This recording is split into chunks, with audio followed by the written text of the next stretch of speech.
கிட்டத்தட்ட 40 லட்சம் பிள்ளைங்களோட எதிர்காலத்தில் நீங்க வாழ்ந்துட்டு இருக்கு. பிஎம்சி இது ஒண்ணா 44 கோடி இவர் என்னதான் பண்ண 44 கோடி என்ன பண்ணாரு? அன்பில் மகேஷ் விட்டுருங்க. பள்ளி கல்வித்துறை அமைச்சர் ஃபர்ஸ்ட் போய் சொல்ல முடியுமா? நான் பல மாணவ செல்வங்களுக்கு ரோல் மாடலா இருக்கணும். இந்த மாநிலத்திற்கு நான் வாங்கிட்டு வந்தேங்க. இந்த பெருமை நீங்களே வச்சுக்கோங்களேன். 2152 கோடி பணத்தை நீங்க கொண்டு வந்து கொடுங்க. இதனால எவ்வளவு இன்னைக்கு எங்களுக்கு பாதிப்பு இருக்குது. கிட்டத்தட்ட 40 லட்சம் பிள்ளைங்களோட எதிர்காலத்தில் நீங்க வாழ்ந்துட்டு இருக்கீங்க. அது சார்ந்து நீங்க இது வரைக்கும் நீங்க ஒரு கருத்து நான் சரி இந்த முறை நாங்க போய் பாக்குறேன்.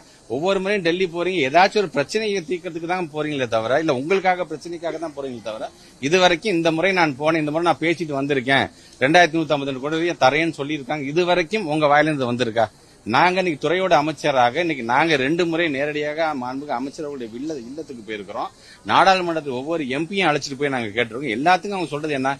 பிஎம்சியில கையில் பிஎம்சி இது ஒண்ணா எஸ்எஸ்சிங்கிறது 2018 இருந்து நமக்கு வழங்க வேண்டிய நிதியை பிஏபி அப்ரூவல் ஆனது பணத்திலிருந்து 60% வழங்க வேண்டியது இது நடந்துட்டே தான் இருந்துச்சு.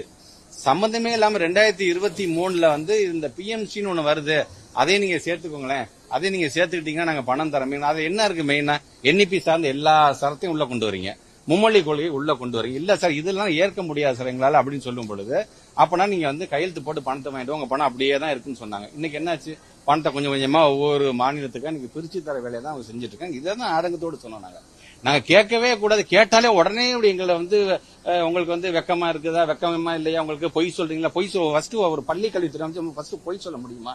நான் பல மாணவ செல்வங்களுக்கு ரோல் மாடலா இருக்கும். நான் பொய் சொன்ன அமைச்சரே பொய் சொல்றாரு, அந்த அசிங்கம் வராது எங்களுக்கு. 44 கோடி இவர் என்னதான் பண்ண 44 கோடி என்ன பண்ணாரு? அன்பில் மகேஷ் விட்டுருங்க. ஆர்டிஐ ஆக்ட்னு ஒண்ணு இருக்குல்லங்க, ஆர்டிஐ ஆக்ட்ல போட்டு தமிழக அரசாங்கம் 42 கோடி ரூபாய் ஒதுக்கீடு செஞ்சிருக்கு. இது வரைக்கும் எங்க போயிருக்கு? தயவுசெய்து அவரே பார்த்து உங்கள்கிட்ட அந்த ரிப்போர்ட் கொடுக்க சொல்லுங்க.